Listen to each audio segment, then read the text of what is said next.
ابراہیم بن ادہم۔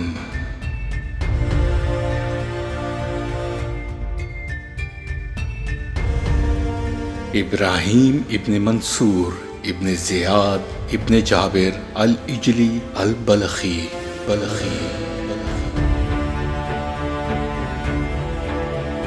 آپ رحمت اللہ علیہ 718 عیسوی بلخ میں پیدا ہوئے اور آپ کا وصال 782 عیسوی شام میں ہوا۔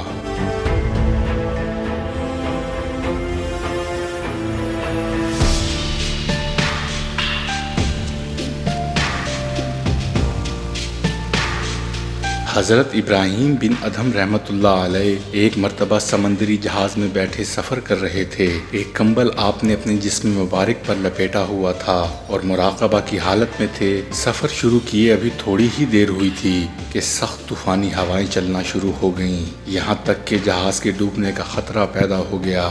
جہاز میں سوار تمام مسافروں میں ہلچل مچ گئی، ہر طرف گھبراہٹ اور افراتفری پھیلی ہوئی تھی، مگر حضرت ابراہیم بن ادہم رحمت اللہ علیہ خاموش اور سکون و اطمینان سے تشریف فرما تھے۔ تمام مسافر آپ کی خدمت میں بھاگے ہوئے آئے اور آپ سے عرض کرنے لگے کہ یہ کیسی عجیب بات ہے کہ ہم ہلاکت کے طوفان میں گھیرے ہوئے ہیں، سخت طوفانی ہواؤں سے جہاز کے غرق ہونے کا خطرہ بڑھتا جا رہا ہے اور آپ اطمینان سے سو رہے ہیں۔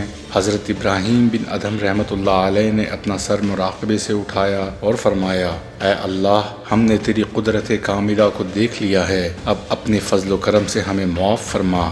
آپ نے یہ الفاظ ادا فرمائے ہی تھے کہ اسی وقت طوفانی ہوائیں چلنا بند ہو گئیں اور جہاز سکون کے ساتھ اپنی منزل کی طرف چلنا شروع ہو گیا۔ جب آپ نے بلخ کی سلطنت کو خیر بات کہا تو اس وقت آپ کا ایک بہت چھوٹا سا بچہ تھا۔ جب اس نے جوانی میں پوچھا کہ میرے والد کہاں ہیں تو والدہ نے پورا واقعہ بیان کرنے کے بعد بتایا کہ وہ اس وقت مکہ معظمہ میں مقیم ہیں۔ اس کے بعد اس لڑکے نے پورے شہر میں منادی کرا دی کہ جو لوگ میرے ہمراہ سفر حج پر چلنا چاہیں میں ان کے پورے اخراجات برداشت کروں گا۔ یہ منادی سن کر تقریباً 4000 افراد چلنے کو تیار ہو گئے، جن کو وہ لڑکا اپنے ہمراہ لے کر والد کے دیدار کی تمنا میں بیت اللہ پہنچ گیا۔ اور جب اس نے مشائخین حرم سے اپنے والد کے متعلق دریافت کیا تو انہوں نے کہا کہ وہ تو ہمارے مرشد ہیں اور اس وقت جنگل میں لکڑیاں کاٹنے کے لیے گئے ہوئے ہیں۔ یہ سن کر وہ لڑکا جنگل کی جانب چل پڑا اور اس نے ایک بوڑھے کو سر پر لکڑیوں کا بوجھ لادے دیکھا۔ گو فرط محبت سے وہ بےتاب تو ہو گیا، لیکن بطور سعادت مندی اور ناواقفیت کے خاموشی کے ساتھ آپ کے پیچھے بازار پہنچ گیا۔ اور جب وہاں جا کر حضرت ابراہیم نے آواز لگائی کہ کون ہے جو پاکیزہ مال کے عوض پاکیزہ مال خریدے، یہ سن کر ایک شخص نے روٹیوں کے عوض میں لکڑیاں خرید لیں، جن کو آپ نے اپنے ارادت مندوں کے سامنے لے جا کر رکھ دیا اور خود نماز میں مشغول ہو گئے۔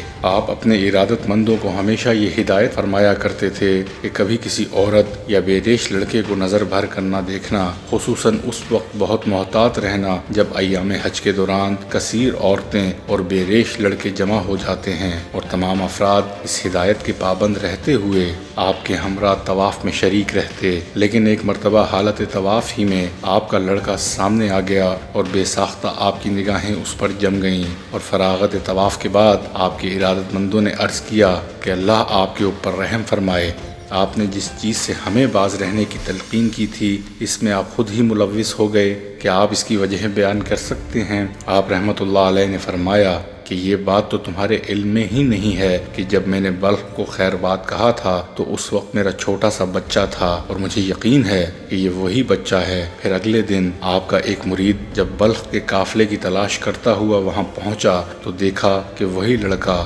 دیبا و حریر کے خیمے میں ایک کرسی پر بیٹھا تلاوت قرآن کر رہا ہے، اور جب اس نے آپ کے مرید سے آمد کا مقصد دریافت کیا تو مرید نے سوال کیا کہ آپ کس کے صاحبزادے ہیں؟ یہ سنتے ہی اس لڑکے نے روتے ہوئے کہا کہ میں نے اپنے والد کو نہیں دیکھا، لیکن کل ایک بوڑھے لکڑہارے کو دیکھ کر یہ محسوس ہوا کہ شاید یہی میرے والد ہیں، اور اگر میں ان سے پوچھ گچھ کرتا تو اندیشہ تھا کہ وہ فرار ہو جاتے، کیونکہ وہ گھر سے فرار ہیں اور ان کا اسم گرامی ابراہیم بن ادھم ہے۔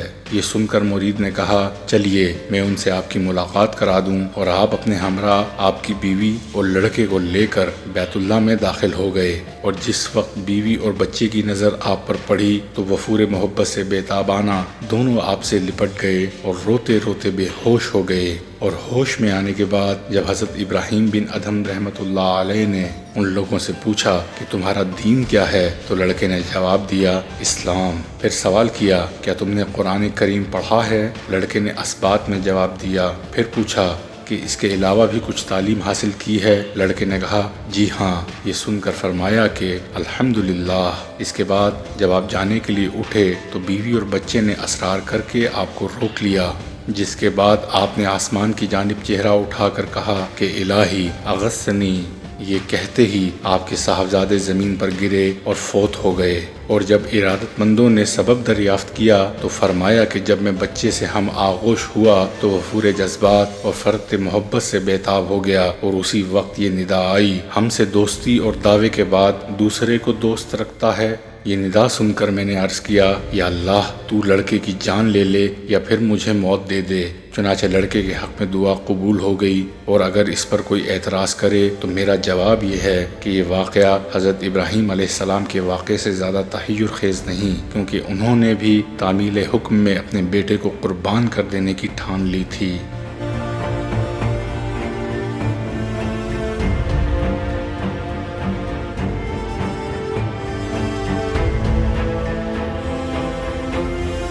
حضرت ابراہیم بن ادھم رحمۃ اللہ علیہ جب سلطنت چھوڑ کر اطاعت الہی میں مشغول ہو گئے تو حضرت کے ایک صاحبزادے نے آپ کو بے حد تلاش کیا۔ جب آپ نے محل کو چھوڑا اس وقت آپ کے بیٹے اور اہل و عیال بھی تھے۔ انہی میں سے ایک اور لڑکے نے ایک دفعہ دیکھا کہ حضرت دریا کے کنارے درخت کے سائے میں بیٹھے ہوئے اپنا خرقہ سی رہے ہیں۔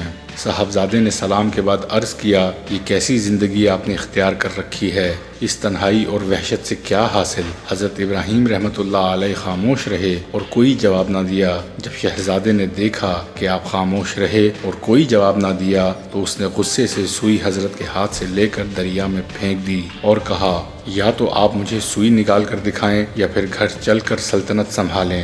حضرت نے فرمایا، بیٹا سوئی اب کس طرح نکل سکتی ہے؟ لیکن جب شہزادہ کسی طرح راضی نہ ہوا تو آپ حضرت رحمۃ اللہ علیہ نے مچھلیوں کو سوئی لانے کا حکم دیا۔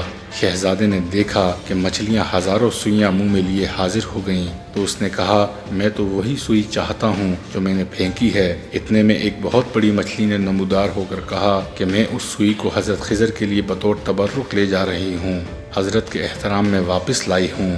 شہزادہ اس واقعے سے بہت متاثر ہوا اور عرض کیا، میں نے اللہ اور اس کے رسول کی محبت میں حائل ہونے کی کوشش کی تھی، آپ مجھے معاف کر دیجئے اور اپنے قدموں میں رہنے کی اجازت دیجئے۔ آپ رحمۃ اللہ علیہ نے فرمایا، بیٹا تم واپس جاؤ، جو اپنے پروردگار عالم کی یاد میں محو ہو اسے کسی چیز سے سروکار نہیں ہوتا۔